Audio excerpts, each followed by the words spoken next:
Daily news and analysis. We keep you informed and inspired. This is World Today. Hello and welcome to the panel discussion of World Today. I'm Ding Heng in Beijing. British Prime Minister Keir Starmer is the latest leader of a U.S. ally to visit China in pursuit of renewed ties. As the first British leader to set foot on the country in 8 years, Starmer says it is vital to build a more sophisticated relationship with China.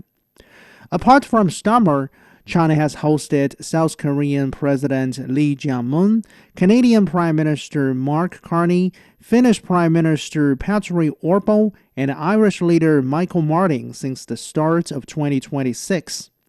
All these countries have been hit by Washington's so-called reciprocal trade tariffs over the past year, and a few have found themselves at odds with U.S. President Donald Trump over his desire to take control of Greenland. In this edition of the program, we will explore why some of the closest traditional allies of the United States are looking to China for a reliable relationship. To listen to this episode again or to catch up on previous episodes, you can download our podcast by searching World Today. So joining us now on the line are Muhammad Ali Nasir, Professor of Economics at the University of Leeds in Britain and author of the book Off the Target, The Stagnating Political Economy of Europe and a Post-Pandemic Recovery. Liang Linlin, Director of Communication and Research with China Chamber of Commerce to the European Union, and Professor Cui Hongjian from the Academy of Regional and Global Governance, Beijing Foreign Studies University. So, thank you very much for joining us today, Professor Nasir, Professor Cui, and Director Liang. Professor Nasir, to start with you, let's begin by talking about Prime Minister Keir Starmer's China visit. What new opportunities do you think dramatic shifts in geopolitics are creating for China-UK relationship? Thanks for having me. This visit, which came after 8 years, has brought a lot of opportunities. For the last few years, the relationship between Britain and China, they were on ice.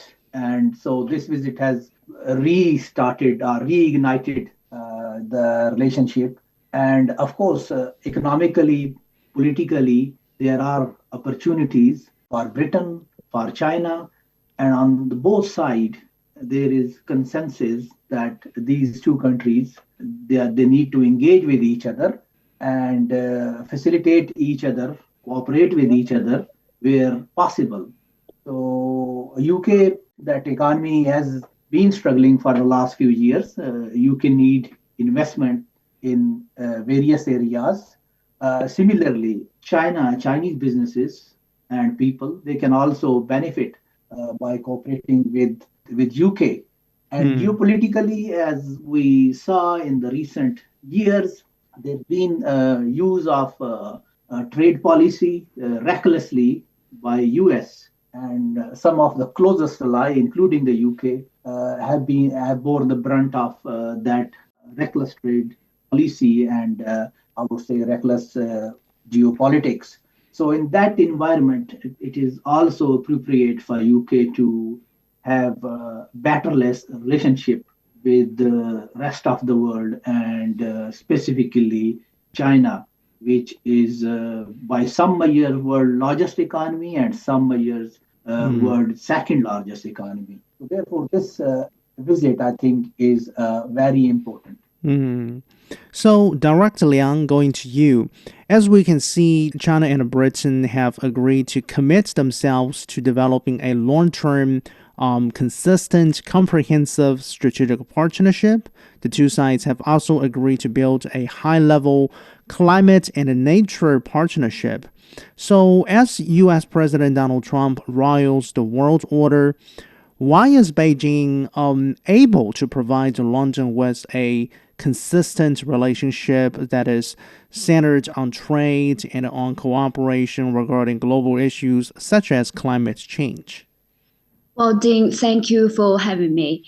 Indeed, I think the one very fundamental, the very fresh, the outcome of the visit is about the evaluation of the bilateral trade relations. I fully agree with you that that the context of this question, and I think for me, one key reason that China is able to provide the UK with consistent relationship on trade and climate cooperation is policy continuity or predictability. And China's approach to trade and climate cooperation is rooted in long-term planning.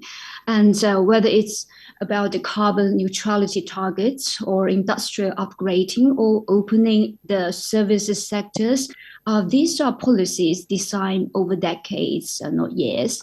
And for the UK in particular on climate and green finance, China is a very important partner, I believe, that China is the world's largest investor in renewable energy and a critical player in global emission reduction. And don't forget, I'm very proud to mention that the Chinese manufacturers they excelled in producing the green products, let's say. So I would say that all of this had made the cooperation not just desirable, but necessary. So in a volatile global environment, while this predictability of the policies and cooperation itself become very important. It is a strategic asset. Okay. So, Professor Cui Hongjian, going to you. Prime Minister Starmer says Britain does not need to choose between the U.S. and China. Now, I guess this is a voice that we have previously heard a lot from many non-Western countries, such as some particular country in Southeast Asia that hope to maintain workable or cordial ties with both Beijing and Washington. Why do you think London is sending this message right now? As we know now, not only in the UK and also some other countries, perhaps they try to go beyond or get out from this so-called dilemma that they have to make a choice between China and the United States, or namely they have to take the side between two major players in the world. Especially for the UK, as we know, the UK used to be the so-called special partners with the United States, and the UK is one of the Western countries who used to stand close with the United States. Even now, yes, as we know, because of the tariffs issue, because of the geopolitical tension, and there are more and more, divergences between the UK and the United States. But still, I think that now maybe a most comfortable situation for the UK is try to stand in between the United States and China, because once the UK could, fulfill this purpose, and then to find out so-called space for a middle power like the UK, certainly it could get some maybe benefits from both China and the United States. But now I have to say that because of the more and more unilateral or more tough attitude from the United States towards its allies, including the UK, I think that the UK maybe have to try to keep the balance between two major powers, but at the same time, it has to make clear that it's not just a choice between two major players. So I think now the question for the UK and some other countries in the name of a so-called middle power, I think it's not the issue to have to make a choice between China and the United States. I think it could be an issue for them to make a decision. How could they continue or keep their development once they have to follow the so-called new rule proposed by the United States, more unilateral, more protectionist? I don't think that there will be space or there will be more opportunity for their development. On the other side, once they could make some joint efforts with China and to insist this kind of a globalization or kind of more fair and more more fair and a more pro-development Yeah. policy, I think indeed they could make some more, progress. Yeah, I think the core idea is let's cooperate and shelve our differences and see what we can do together, realistically speaking. So, Director Liang, some say choosing between Beijing and Washington is actually a false dilemma because any independent country is supposed to be sovereign enough to manage multiple relationships, including multiple relationships with major powers. Do you agree? Yes, definitely. I mean, for any sovereign country, managing multiple major relationships, not a weakness. It's a sign of strategic maturity. An idea that the countries must align exclusively with one power reflects I think, a Cold War mindset that no longer fits today's interconnected world. And we see a lot of recent statements, we heard that very signature speech at Davos from Canadian Prime Minister Mark Carney about talking about the choices for middle powers. So I think this is this kind of reality that a lot of countries are faced with. And most economies today rely on diversified trade, investment, and technology flows. So treating the international relations as choices in not economics. I mean, if you have to choose between two, and I think this is very substantial, and it also, of course, ignores economic reality and limits policy options. So I think this is not something that the UK is faced with. I'm talking from the continent, just across the channel of the US. So this is kind of a sentiment now flowing on the other side of the channel as well. So it's not about choosing the side, but it's more about reconnections, and to some extent, this is a kind of a reality that needs a lot of countries to reconsider, recalibrate. And this is time at the moment. We do sense this kind of urge from not only from the UK, but also from Europe, from the continent as well. So, Professor Nasir, domestically speaking, we understand Prime Minister Starmer's government has somewhat struggled to deliver the economic growth that it has promised and to ease a cost of living crisis for millions of households in Britain. And a key goal of his trip to China is to seek to diversify the UK's overseas markets and the supply chains for its industries. And we saw the two sides having agreed to hold a new round of economic dialogue over the course of this year or within this year, and to strengthen their two-way trade and investment. So from an purely economic perspective, do you see necessity for Britain to engage with China now? Yes, indeed. I mean, the last few years, UK economy has faced various shocks.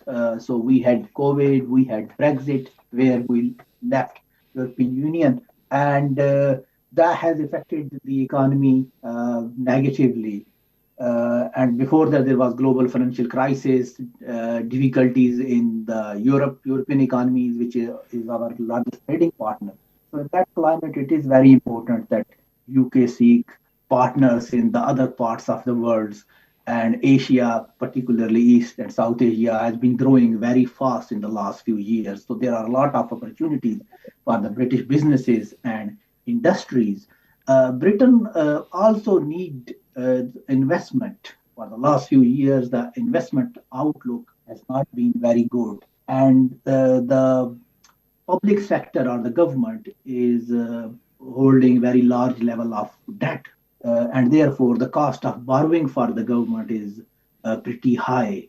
It is more than the double what the Chinese government has to pay to borrow. So in that climate, the government is constrained to invest.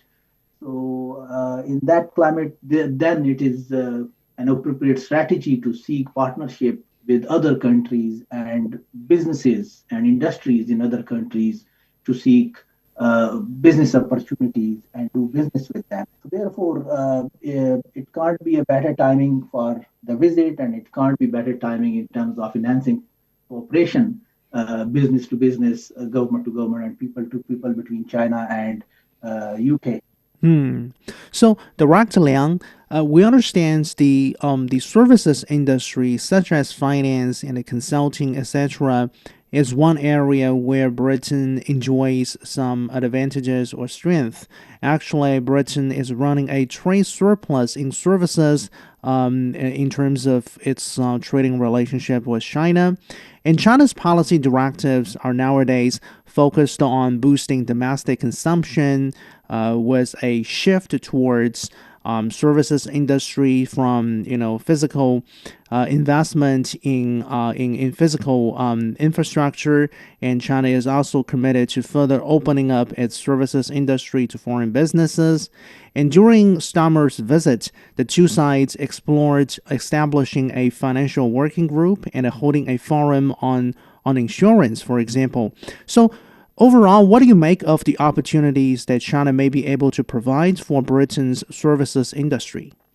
Well, you are totally right. And I think I just read the Downing Street's press release that it held the achievement that about the progress that this visa has made regarding the service sector. For instance, that the two sides also try to explore the further service in trade agreement, So that's quite important, because we see that for Britain, the service sector accounts quite a big share of its GDP and excel in finance, consulting, education, insurance. And London, despite Brexit, the London states are still one of the world's finance hubs.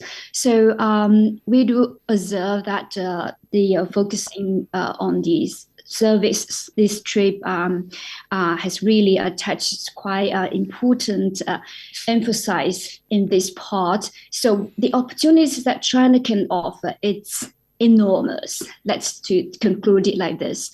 That, for instance, the finance, we do think, if I'm not mistaken, that UK is the country that China established its very, very first finance offices overseas for Bank of China. Basically, this like very historical landmark earlier than any countries of the world. So it enjoyed quite a special status for the finance sector.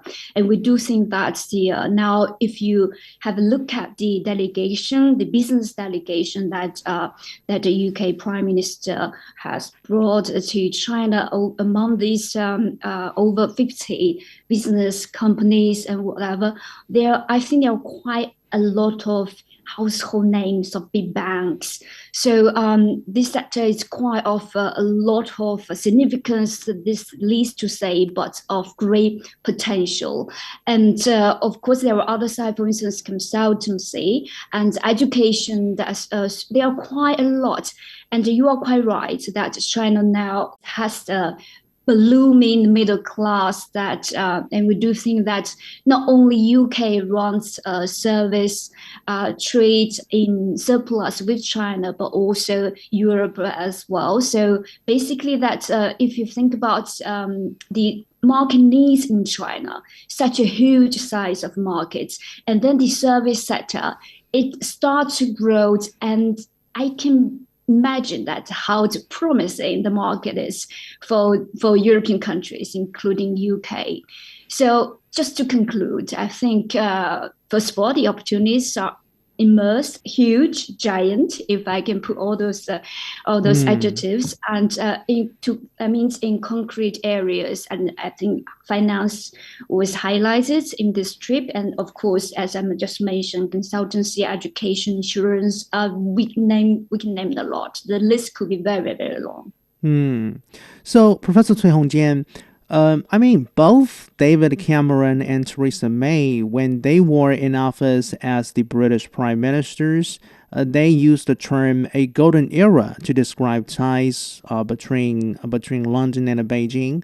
But later, ties between the two sides went through many years of twists and turns. Looking back, do you think the deterioration of the bilateral ties could have been avoided? Also, this visit by the Prime Minister to China in the background that now both sides will not accept this current situation, especially a kind of long distance and even a little bit cold on the level of political and diplomatic exchange. But of course, both sides also try to make some joint efforts to help the business and also economy and trade to have some more areas, some more potential to be released. So yes, here is so-called golden era purpose for both two countries nearly 10 years ago. But maybe now it's not time to go back to so-called golden era. I think that now it's time to find out more pragmatic attitudes from both two sides. If we look at this common grounds this time for both two countries, we can find that to help both two sides to understand the value of the bilateral relations and to try to expand the benefits of the cooperation, not only to country and also to the peoples. I think could be very, very important purpose. So now how could China and the UK to keep the very pragmatic, location in the name of comprehensive strategic partnership? I think it's now very, very important and also even more realistic issues. Because as we know, recent years, some European countries, they try to change the perception about China, and even they try to reshape its policy towards China, and even try to change the location with China as a strategic partnership. So I think it's time for China and the UK to play a role to help other European countries and or even Western countries to understand how could China and the Western countries could achieve something. The China-US relations is not the whole of the China-Western country relations. So yes, I think the UK could play a more active role to help this close exchange with China, and also even to help China to understand what's a real demand, what's a real mindset from Western countries. So once something happens that way, undoubtedly it could be very, very, positive factors for the current geopolitical situation and even geoeconomic cooperation. So, Professor Nasir, briefly before we're to take a short break in the middle of our show today, what lessons should be learned if we take a look at the several years of twists and turns in terms of the bilateral China-UK relationships? What lesson we can learn by looking at, let's say, last 16 years. So the first half of these 16 years, you can say that the relationship on upward trajectory. They were on upward trajectory, and we saw cooperation between China and UK increasing, and there were the benefits of that. We saw increase in the business activity. We saw an increase in engagement between two economies. But then the second half, of the last 8 years or so, we saw that the relationship, they went cold, and that led to then an outcome which was not optimal. But now we have reignited that relationship. So I think lesson what we can learn is definitely that engagement is very important, particularly in the current climate when there's a lot of uncertainty and the economic tools are used for political purposes, and even there are risks coming from the closest ally of Britain. So in that environment, it is, I think the only thing it is sensible to do is to have a good relation with China. So I think, that is the lesson I think we could learn by looking at the recent history. Your point's well taken. And let's take a very short break here. And coming back, our discussion will continue. Stay tuned.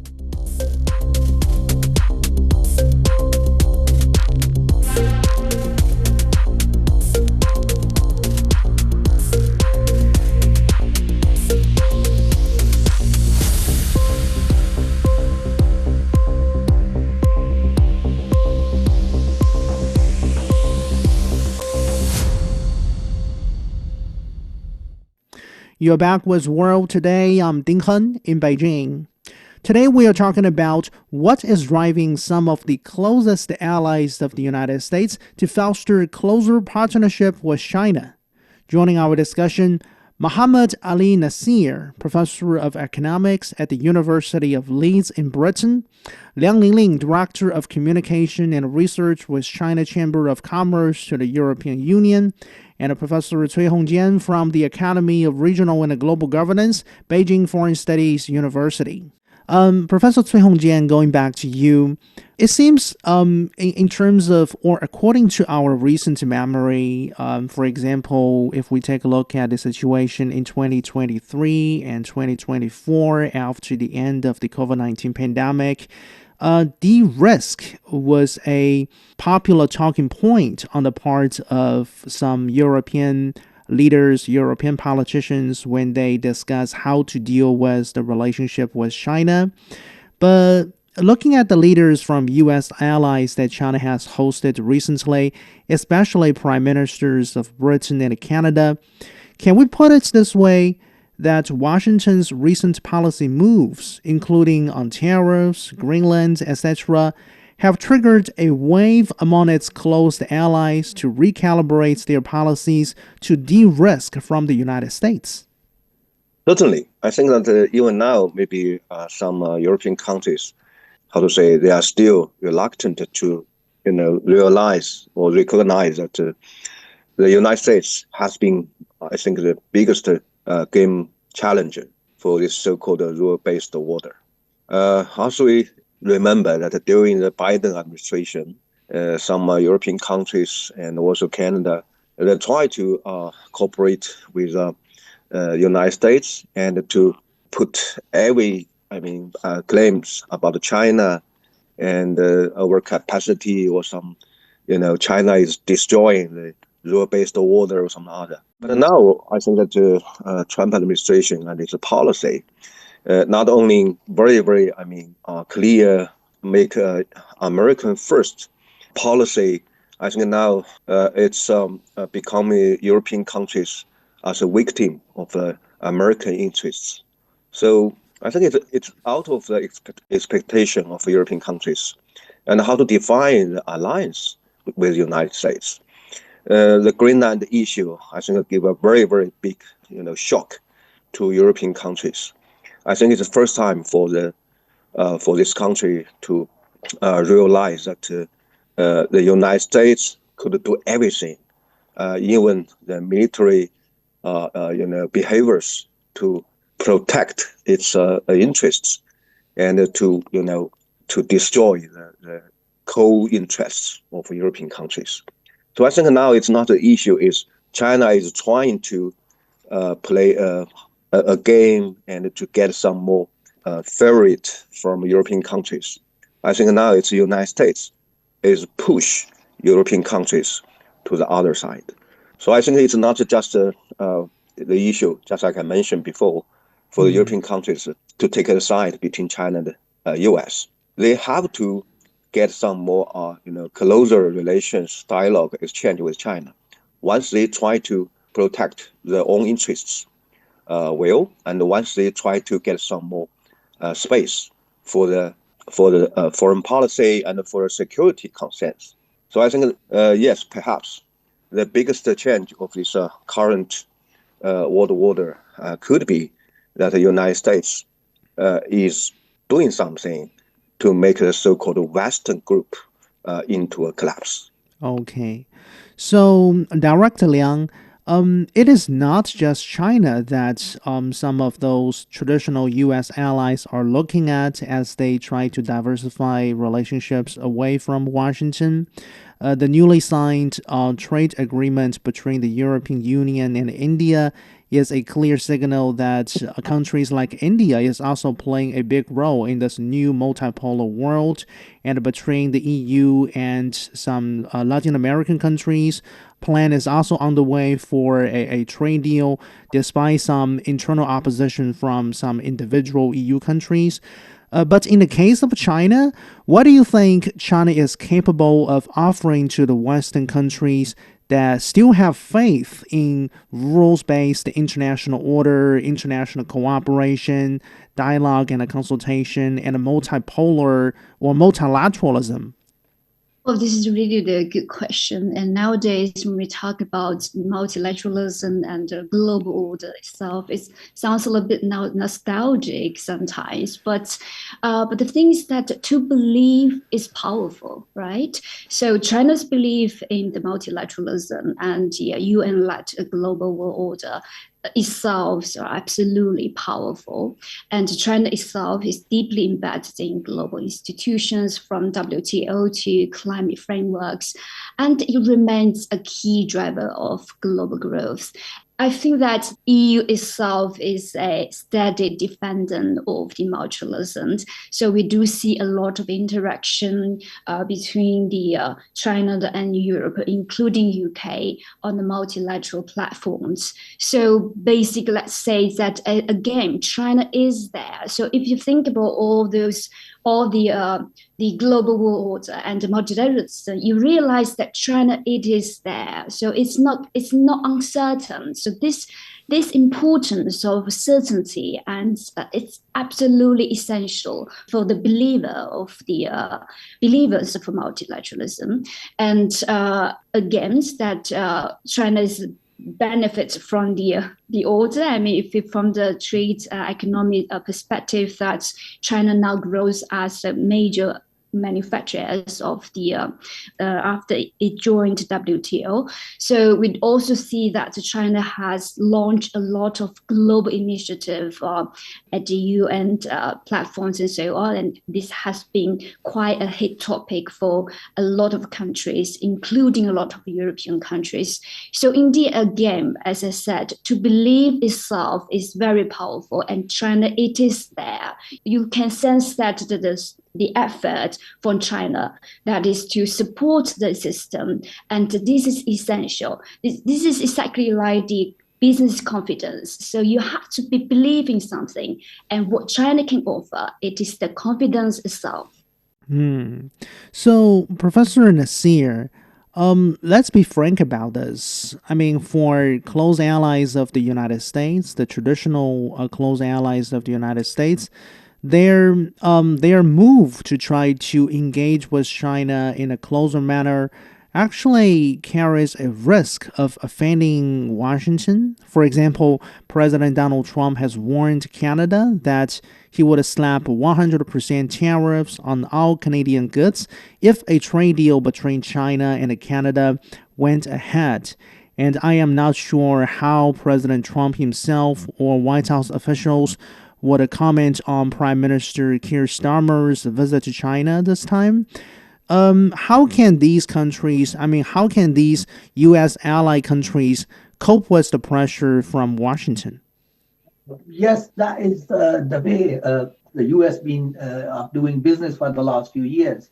The way America conducts its foreign policy and its trade policy and economic policy is different from, let's say, countries like China, where China actually promotes cooperation and is happy for other countries to engage with each other and do business with each other. In the case of United States, we see that very often United States push other countries to follow its desire in terms of maintaining their relationship with the rest of the world. And same, this was just one example where Mr. Trump threatened Canadians that 100% tariffs could be imposed on Canada in case of a trade deal between China and Canada. But if we look at the practicality of this threat and what happens if US really imposes 100% tariffs on Canada, that would be disastrous for the American economy, because America is dependent on Canada in terms of energy, and Canada is the largest trading partner of the United States. So tariff policy or tariff threats, they don't really work, or they backfire if you implement them. We did see under current administration that trade policy is used and is being used for the political purposes. And we also saw that so far it has not delivered any positive outcome. So if Mr. Trump goes ahead and imposes tariffs, that would not be a good thing for the not only Canadian economy, but also for American economy. If I can bring to you the attention of your listeners, Yeah. I mean, anybody who's interested in the consequences, they may read a paper we wrote recently with colleagues at University of Leeds. The title is "The Economic Consequences of a Three-Front Trade War," in which we empirically showed that the US, Canada, and Mexico, among them, there is an agreement which we call USMCA, United States, Mexico, Canada Trade Agreement.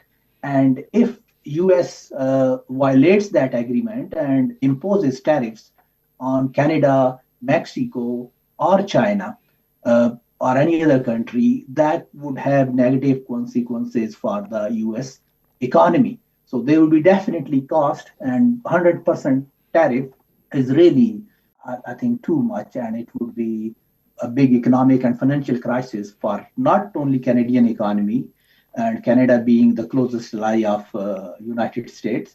So politically, there will be consequences, but economically, there would also be consequences. One thing, if I may mention, that as compared to the predecessors of Mr. Trump, I mean, there is always political pressure from the US on the other countries for the economic purposes or political purposes. But what we see under Mr. Trump is that these things are now, announcements are made publicly. There are public announcements made about what US is going to do if this country is doing that or that country is doing that. And the trade policy is used very recklessly. And that is also a reason we do see that not only Canada, but the UK and the other allies, they are a little bit, I could say, frustrated with this policy, and they are trying to de-risk to some extent and have better relations with China, with India, and with the global south. So, in other words, I guess, to paraphrase what you have elaborated, I guess there is a limit or there is a ceiling in terms of how far Washington can go in terms of placing pressure against its traditional allies not to forge closer ties with China or India, for that matter.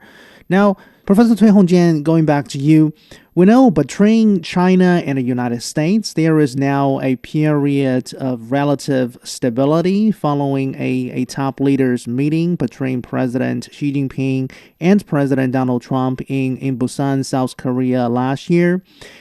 So when some of the close allies of the United States are taking a sort of pragmatic approach and resetting their ties with China, what do you make of the possible impacts that such a scenario might generate for the bilateral relationship between Beijing and Washington?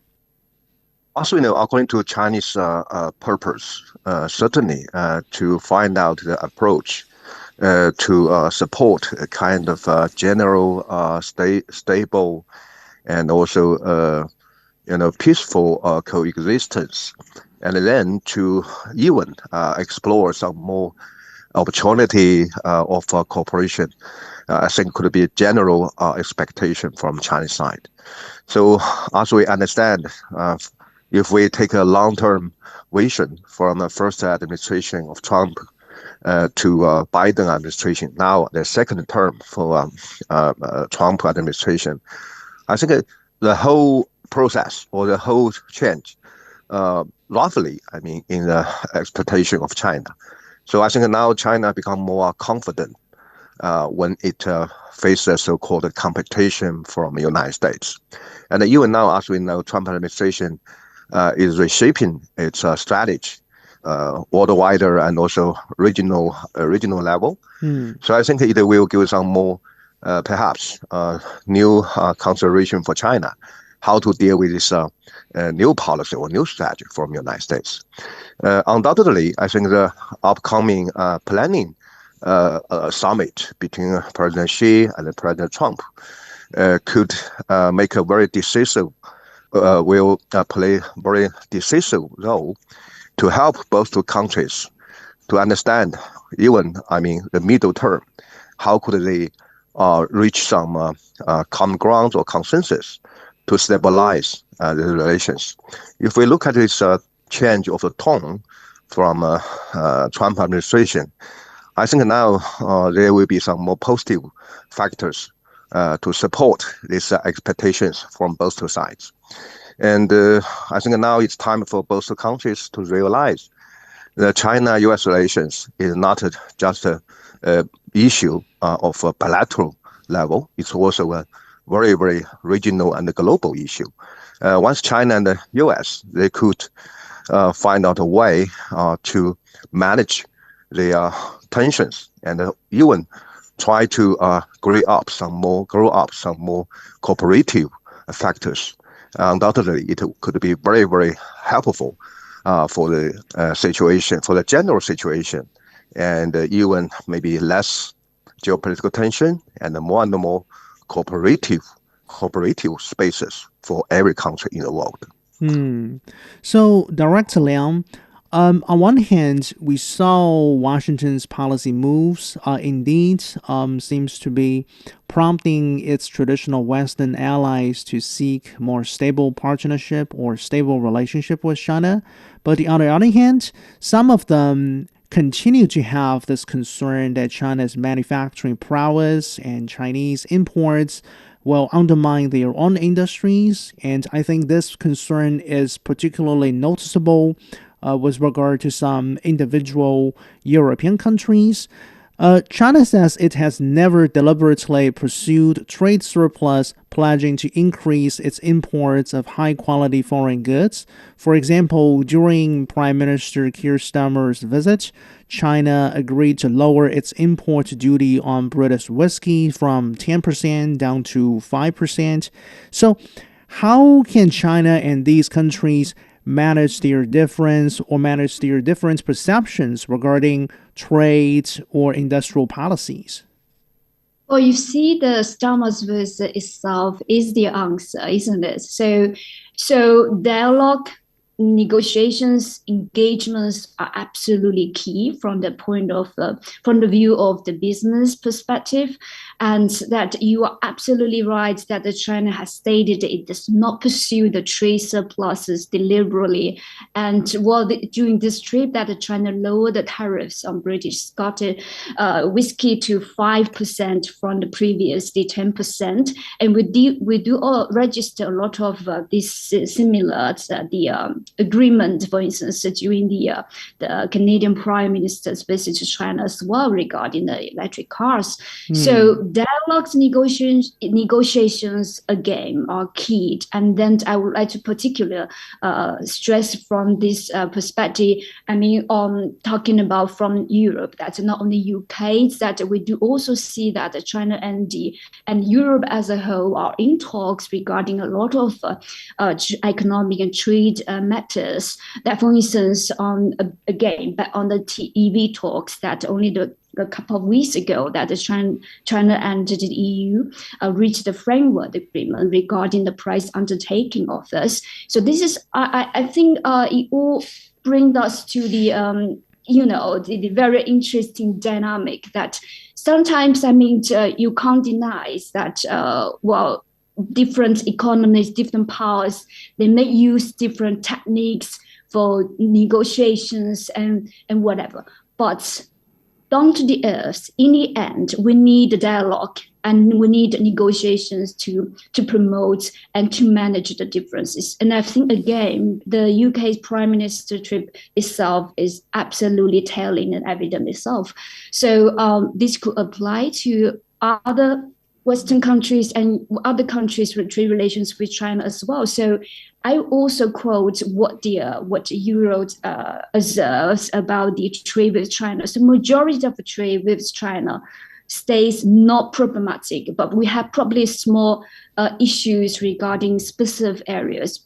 But we do believe, we do hope that this will be under control, under the framework of dialogue. And we need more and more engagement like this. So, Professor Nasir, Chinese President Xi Jinping has long been talking about the world undergoing great changes unseen in a century. And quite coincidentally, during his address at the recent World Economic Forum in Davos, Switzerland, Canada's Prime Minister Mark Carney also warns of rupture to global order. Now, some say the current paradigm shift in terms of the international politics, in terms of the global order, actually creates a bigger room for some particular countries to shelve their ideological differences, to shelve their differences in terms of value, for the sake of pragmatic cooperation. What is your take on this? Yes, there are some geopolitical and economic realities in 21st century, in 2026, which need to be accounted for when we talk of the global order. And Prime Minister Carney just acknowledged that fact, coming from a former central banker. He was governor of the Bank of England previously, and before that he worked as an investment banker, and he worked in industry. So he is more pragmatic and realist, I think, as compared to maybe his predecessor. And it is very important to take that fact into account, that the world has changed. So I think President Xi, what he said is accurate, and that is a true reflection of how the world stands, and we should be real. For many, the rule-based system was never really there in the form many people perceived. Big powers like US, they did whatever they liked in the past, but that was the time what we called, which could be best described as the unipolar movement. That unipolar movement is gone. Now there are other major powers in the world, including China, politically or militarily, also Russia, and emerging other countries in the global south, for instance, India, which are economically, politically, or geopolitically, militarily in better shape than, let's say, 40 years ago. So these are the realities of 21st century, which Prime Minister Carney acknowledged in his speech. And that recognizing those realities is also, he has visited China and improved, which his visit definitely improved the relationship between Canada and China. And there's been trade tensions going on between Canada and China. Started mainly the trade war between China and Canada was started by his predecessor, Prime Minister Justin Trudeau. So Prime Minister Carney, being, I would say, more realistic, has resolved some of those issues with China by engagement and through engagement. And I think that is the best way forward for the other countries. And that's the reason you are seeing before Mr. Carney, President Macron, and now Prime Minister Keir Starmer has visited. And in the near future, I could expect that there would be more visits from the Western leaders and more engagement with the China. So that is the way forward. Of course, there would always be differences between and among countries, and we cannot resolve all differences and disputes overnight. But the best way forward is to engage, and that is something, that is the message also given by President Xi when he was welcoming Prime Minister Starmer, that we should engage and we should talk, and you are welcome in China, and that is the way forward. So I think that is a very sensible policy, and Prime Minister Carney was just being a realist when he made that speech. Okay. So, by the way, Professor Nasir, do you think a scenario in which U.S. traditional allies are looking to diversify relationship away from Washington means more stability for the overall international order? Why or why not?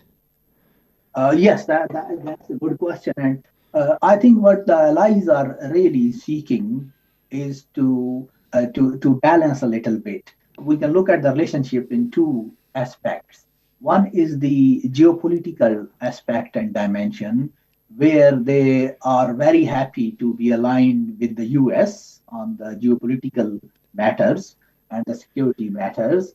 Uh, but then there is also an economic side where they would like to balance a little bit. So they would like to have a better relationship with China, India, and other countries, other emerging economies. So there is some element of de-risking economically. So if US uses the trade policy or economic policy as an instrument to implement its foreign policy or geopolitical interest, so at least some of his allies can de-risk themselves economically from the consequences of that policy or that stance. So therefore, in the foreseeable future, or we should not expect that these countries would de-link themselves or divorce United States completely on the geopolitical matters. But economically, definitely, they're trying to de-risk and mitigate or hedge some of the economic cost of reckless U.S. trade policy. That's how I see it. So, Director Liang, the final question goes to you. I mean, President Donald Trump's policy is certainly a leading factor or one of the main factors pushing some traditional U.S. allies closer to China nowadays. But over the long term, how do you think China and these countries can, reinforce or solidify their partnership, their relationship to a point where they will be resilient enough and won't be affected too much by whatever policy coming out of Washington? Happy to pick up the last questions. I think it's very beneficial to do it about the institutionalizing the cooperation. And I think the long-term resilience comes from the agreements, dialogue mechanism, business ties, and people-to-people exchange. So when cooperation is rooted in real economic activity, it becomes harder to reverse due to short-term political change. So that's how partnerships survive political circles. Well, a big thank you to our panelists. Muhammad Ali Nasir, Professor of Economics at the University of Leeds in Britain, Liang Linlin, Director of Communication and Research with China Chamber of Commerce to the European Union, and Professor Cui Hongjian from Beijing Foreign Studies University. That's all the time for this edition of the program. I'm Ding Heng in Beijing. Thank you so much for listening. Bye for now.